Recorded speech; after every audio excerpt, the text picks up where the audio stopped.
अतिशय पोलिसांनी अतिशय चांगली कारवाई केलेली आहे।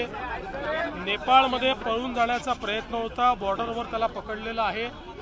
योग्य प्रकारचे इंटेलिजन्स प्राप्त करून आणि हा सगळा ट्रॅप पोलिसांनी तयार केला, त्यामुळे आता त्यालाही ताब्यात घेण्यात आलेला आहे।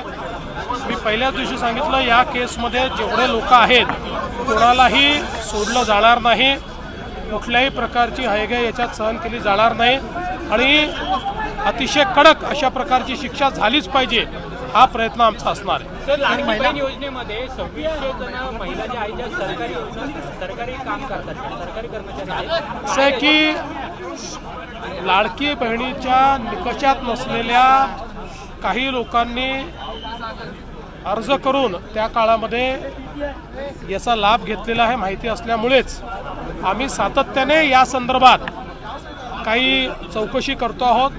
त्यातनं जे लोक अशा प्रकारे आम्हाला सापडतात त्यांना आम्ही कमी करतो आहोत। आता या संदर्भात अजून काम पूर्ण व्हायचं, अजून काम पूर्ण झाल्यानंतर तुम्हाला सगळी माहिती आम्ही देऊ।